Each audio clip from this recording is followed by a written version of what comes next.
Altamiro Borges, o julgamento do Moro foi adiado. Olha, eu já tinha comprado a pipoca. Eu já tinha comprado a cerveja também aqui para assistir. Parece que um juiz teve que ser substituído ali. Daqui a pouco eu vou atualizar essa notícia aqui para todo mundo. Eu estava pronto para retransmitir também.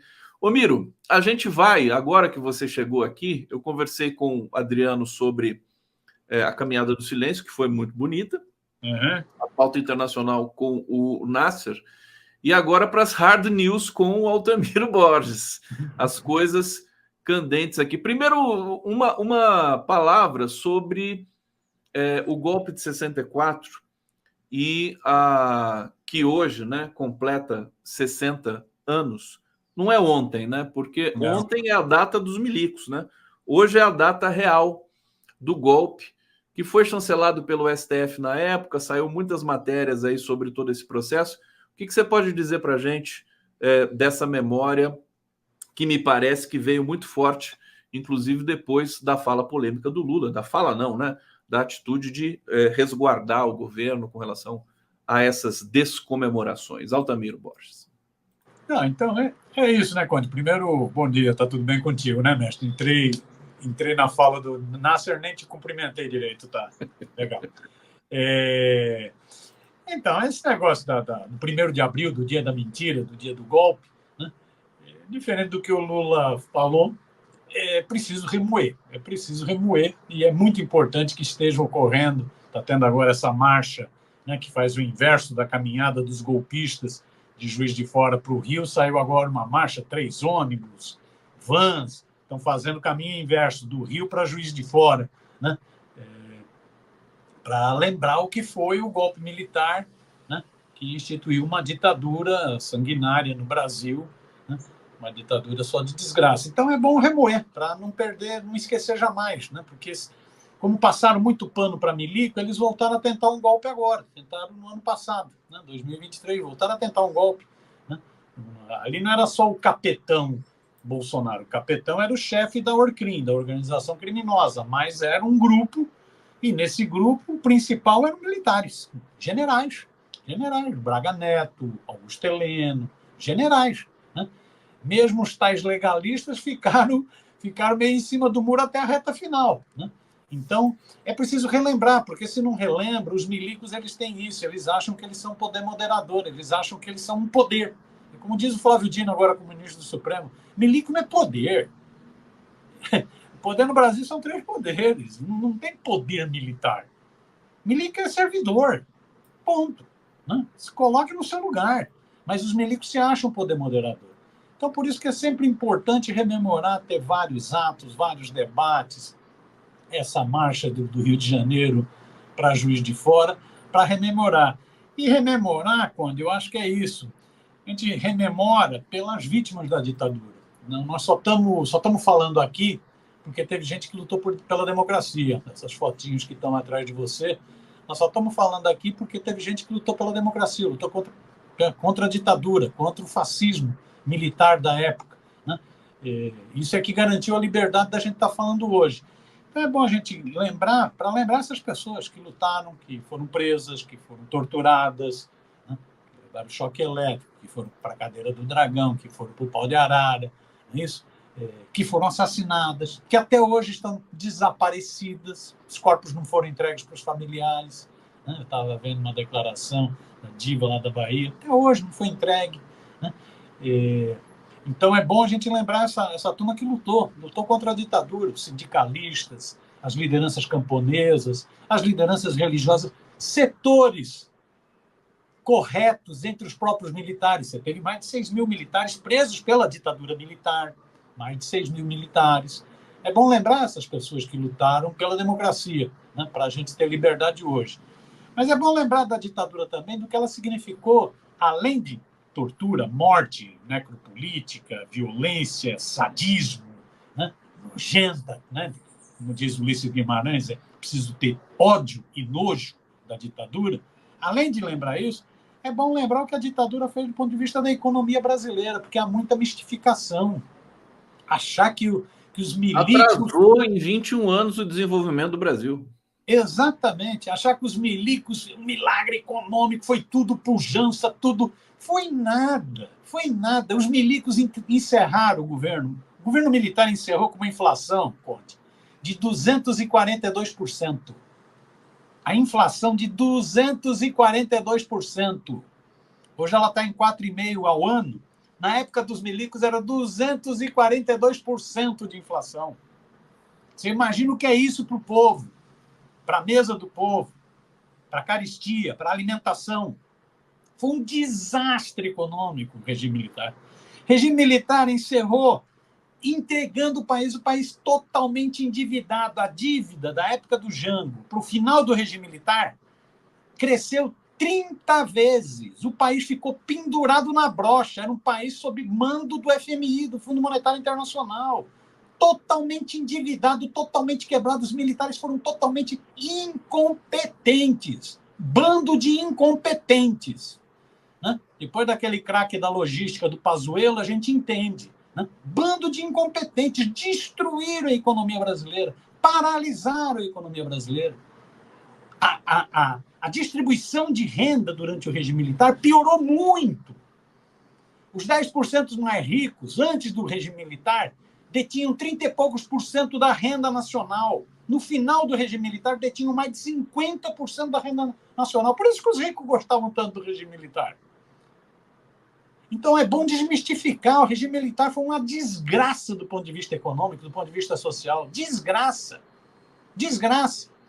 O regime militar foi uma desgraça. É outro que precisa desmistificar. Porque fica essa aura de que milico é ético.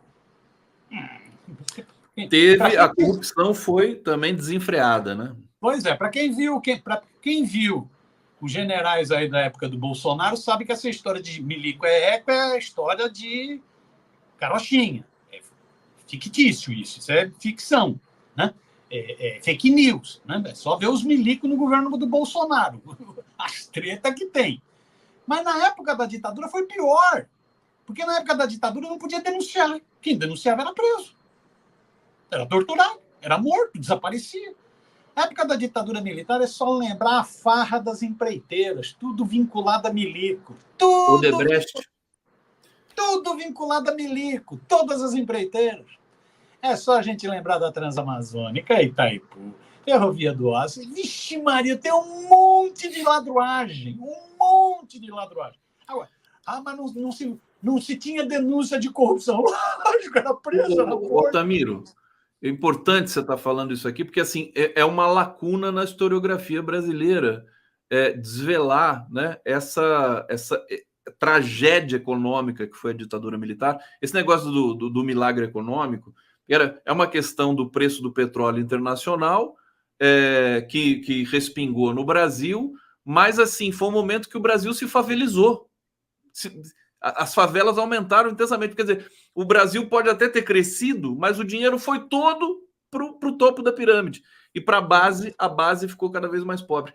É importante. Historiadores, diga.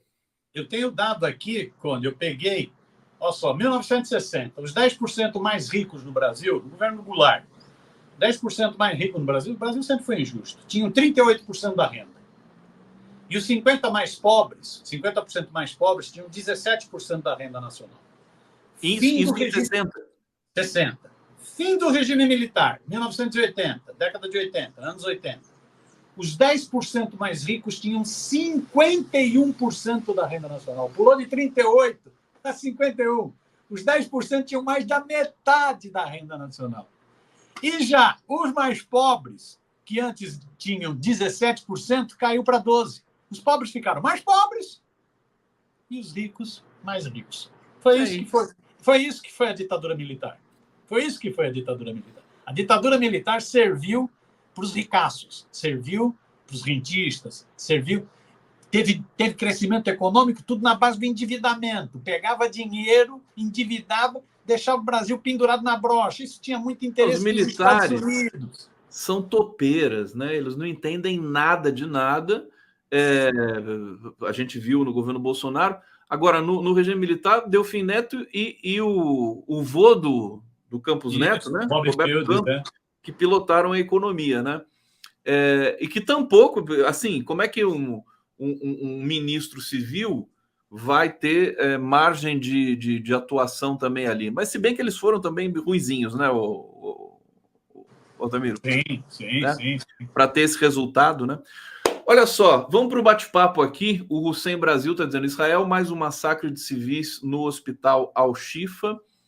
Hussein reclamou aqui que eu não botei esse comentário para o Nasser ler. Relaxa, Hussein, está em casa, meu querido. Depois eu mando para o Nasser aqui por e-mail. Rundfunk, estive em Kiev em 2012, falava em ucraniano, mas a maioria das pessoas respondia em russo. Achavam que eu era um galiciano caipira. Meu avô era ruteno. Esse Rundfunk aqui é demais, hein? Um abraço para você, querido. Obrigado pelo relato aqui. Pedro Antônio Cândido, Nasser e Miro se comunicam conosco sobre os assuntos acadêmicos em fala de pobre, linguagem em dia de semana. Parabéns, grandes mestres. Elogio aqui para vocês. O Pedrinho. Hussein Brasil, adiamento da desossada impedirá prefeitos de concorrer ao Senado no Paraná. Políticos do Executivo teriam de se desincompatibilizar 6 meses antes. Meu querido Hussein Brasil, vou aproveitar seu comentário para atualizar uma notícia aqui. Não foi adiado o julgamento do Moro, né? A informação não estava aqui correta. Eu fui pesquisar na CNN aí, mas eu vi que era um link antigo. Então, está permanecido aqui o julgamento do Moro hoje às 14 horas, com transmissão ao vivo aqui pelas nossas redes, tá, gente? O meu querido Altamiro, deixa eu trazer aqui. Eu quero trazer essa questão. Ou seja, já dá para pegar a pipoca de novo e a cerveja, é isso, né? Legal. É evidente, né? Já dá para fazer a festa de novo.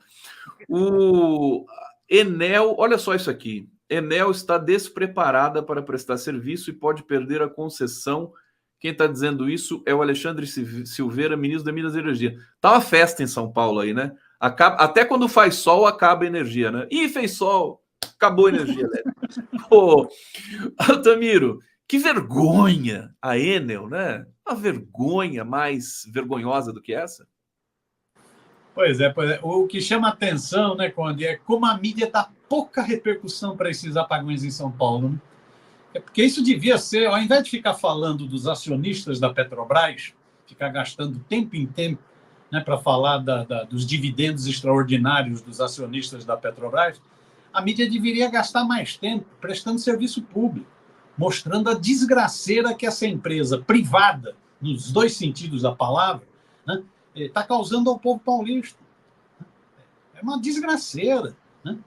O centro de São Paulo, Copan, aquela região da República, sem luz. Prédio enorme, as pessoas têm que subir andares e andares. Os estabelecimentos comerciais perdendo tudo, perdendo alimentação, perdendo tudo, né? E a mídia não é destaque, fala um pouquinho, faz um registrozinho, esquece de falar, inclusive, que a Enel é uma empresa privada, esquece, é esquecimento puro, né? Isso contém ironia, evidentemente, né? Mas a desgraça que a Enel está causando em São Paulo. E causa em outros estados, outras empresas privadas. A empresa privada, o objetivo dela é lucro. Você aumenta lucro de várias formas, mas principalmente de duas formas. Reduzindo o custo e aumentando a produtividade. Aí que você aumenta lucro. Como que você reduz lucro? Reduz custos. A forma de reduzir custo é demitir gente. As empresas privadas, a Enel demitiu boa parte dos funcionários na área de manutenção.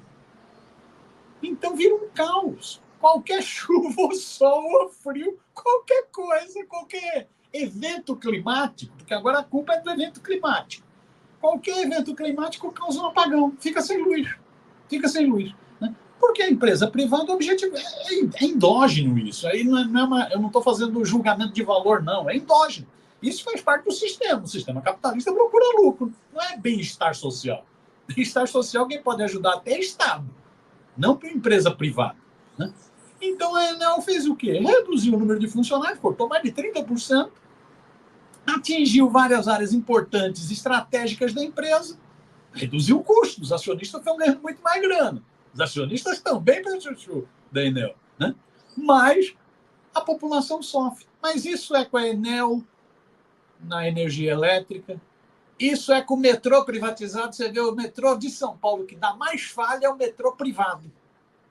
É o metrô privado. Eu lembro que o esse Tarcísio de Freitas, esse forasteiro que não entende porra nenhuma de São Paulo, não sabe nem que feijoada é no sábado, esse Tarcísio de Freitas, né, criticando a greve dos metroviários, dizendo que problema de ser estatal, greve e tal. Quem estava parado, quem tinha tido quebrado as coisas, paralisado o trem, era a linha privada. A linha privada. A mesma coisa. Então, no setor de energia, no setor de transporte privatizado. E agora ainda vão fazer o pior, porque você vê, quando privatiza energia elétrica, dá apagão. Quando privatiza transporte público, dá paralisação. Quando privatiza esgoto e água, dá merda. Então, vão privatizar a Sabesp. Vão privatizar a Sabesp. Será que vão conseguir mesmo, depois de tudo isso aí? Aprovado, né? Está aprovado. Está indo para as câmaras municipais. Está aprovado. O jogo de pressão é violentíssimo.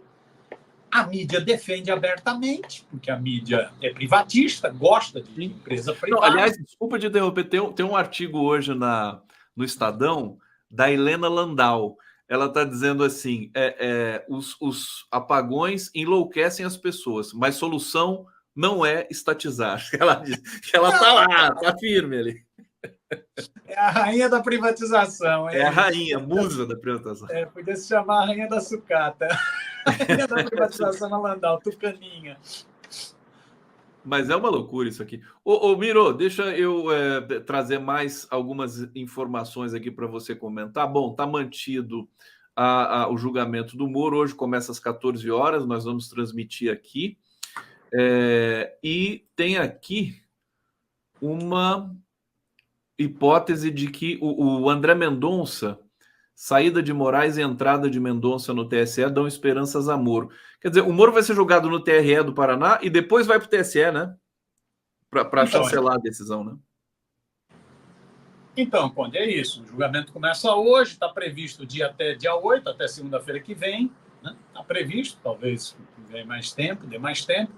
E está dado como certo, vamos ver de cabeça de juiz, a gente nunca sabe. Está dado como certo que o Moro vai ser cassado. Né? As peças jurídicas contra o Moro são muito fortes e são muito plurais, inclusive.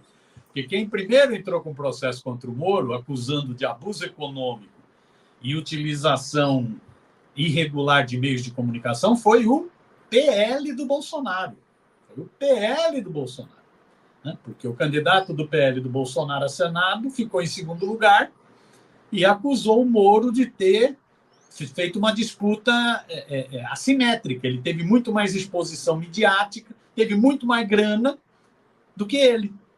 Então foi o PL que entrou com pedido de cassação. E depois o PT entrou também. Então, primeiro foi o PL que entrou com pedido de cassação, alegando abuso de poder econômico e uso irregular de meios de comunicação. Depois, não foi nem o PT, foi a Frente Brasil Esperança, que é a frente que junta PT, PCdoB e PV, a Fé também entrou, claro, com a mesma argumentação, abuso de poder econômico e uso irregular de meios de comunicação. O que o TRE do Paraná fez foi juntar. E a peça é muito consistente, porque é evidente que o Moro gastou muito mais, é evidente que o Moro teve muito mais exposição midiática, e aí fica o seguinte, foi uma concorrência desleal. Então está todo mundo achando que ele vai ser cassado no TRE. Ele está muito isolado politicamente, até velhos amigos dele, quem o lançou para a política, o Álvaro Dias, está querendo a cabeça dele, está todo mundo querendo a cabeça dele, né? Então está pintando, vamos ver, a conferir que fica cassado. Aí ele vai recorrer, isso ele já tinha dito, o time dele de defesa já tinha dito que vai recorrer ao Tribunal Superior Eleitoral. O que eles estão procurando é ganhar um prazo um pouco maior para que o Alexandre de Moraes saia e a Carmen Lúcia entre.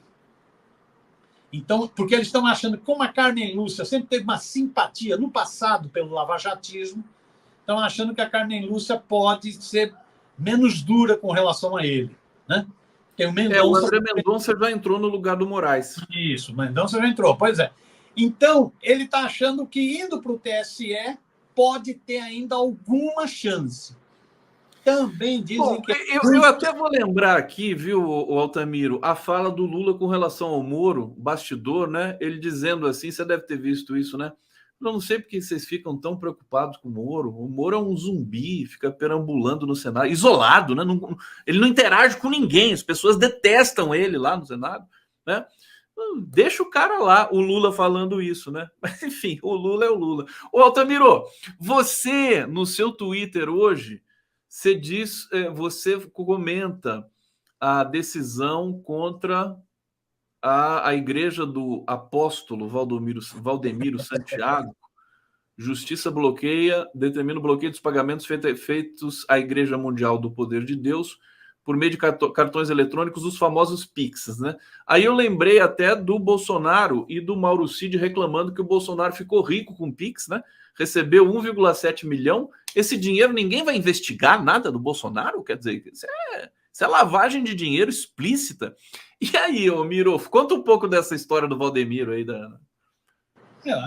A Igreja Mundial do Poder de Deus, né, ela é um racha da Igreja do Edir Macedo, da IURD, da Igreja Universal do Reino de Deus. Então, tem a Igreja Universal do Reino de Deus, a IURD, do Bispo Macedo, da Record, né, do Republicanos, né, tem um braço parlamentar, tem um braço midiático e tem a Igreja, né, tem os 3 braços. Né. A Igreja Mundial, Valdemiro era pastor do Bispo Edir Macedo, rachou e criou a Igreja Mundial. A Igreja Mundial está metida em um monte de rolo, está tendo greve de funcionários da TV dele, ele deve salário, não paga previdência, teve greve no ano passado. Ele está tendo vários templos dele estão sendo leiloados porque ele não paga para os donos dos imóveis. Então tem um monte de processo, né? Um monte de processo por não pagamento de aluguel. Ele não paga. O cara ele vive no bem bom, fazendão, vida de luxo, mas não pagar o que é bom ele não paga. E agora teve mais esse processo. Né? Teve mais esse processo, né? Que é isso que pega os cartões pega o desconto automático. Né? Pega o desconto automático. É grana, é muita grana. Ele, o ano passado, lançou, como ele vive metido em processo, e tem que manter a vida de luxo dele, afinal de contas, né? Ele é filho de Deus, né? Ele lançou, ano passado, uma campanha para arrecadar 100 milhões de reais. 100 milhões de reais. Para ajudar ele, né? 100 milhões. Ele é um arrecadador de grana. Arrecada direitinho. O cara abre um Catarse e põe lá, meta, 100 milhões. Né? Coisa assim. Pois é. Ele chegou a citar, eu quero um salário mínimo de cada um dos meus 300 mil seguidores. Fez as contas. Como eles gostam de dinheiro, né? É muita grana. É muita grana que eu não estou com os números aqui, Conde, mas só de final de 22 a final de 23, ele arrecadou muito mais do que o Bolsonaro no Pix. É muito dinheiro. Você imagina como é que tá essa farra do Pix com esses malucos pastores, né? Inclusive o Malafaia, antes da gente terminar, deixa eu só trazer aqui o Sem Brasil, classe média e alta quietinhas engolindo blackout. Os ricos pagam gerador para não criticar a privatização. É mesmo, eles estão alugando gerador, virou a febre agora, né? Todo mundo tem um gerador. Edson Antunes, vocês acreditam no Tribunal Regional Eleitoral do Paraná para caçar o marreco? No campo da justiça, no Brasil, tudo é possível, verdade. Tudo é possível, mas parece que a cena não está favorável ao Moro, não. O Sem Brasil, Moro será caçado, ninguém tentará defendê-lo e se indispor com a maioria do STF. Se não caçar, Cacai avisou, será pior. Será condenado rápido no STF. E ele ainda complementa aqui, urgente, Israel destruiu o consulado do Irã em Damasco, na Síria. Os bandidos querem guerra geral para trazer Estados Unidos e OTAN para o conflito, estão desesperados. Obrigado, Hussein. Bom, com essa a gente termina o nosso 11 News de hoje. Altamiro, tá tudo bem contigo, meu querido? Como é que tá aí a intensidade? Eu estou aqui na expectativa do julgamento do marreco. Ao contrário do Lula, eu acho que seria pedagógico para a sociedade brasileira se ele fosse caçado. Vai começar hoje, talvez não termine hoje, talvez termine. Está previsto terminar semana que vem, dia 8. Mas vamos ficar. É até bom porque dá uma cozinhadinha, né? Aquela coisa toda. Marreco desossado. Altamiro Borges aqui nos News. Obrigado pela presença de vocês aqui, pela companhia, pelo engajamento. Não esqueçam do like na nossa transmissão. Não esqueça de se inscrever no canal. Miro, até segunda, meu querido. Um grande abraço para você. E daqui a pouco a gente vai com o julgamento do Moro aqui nas nossas redes. Valeu!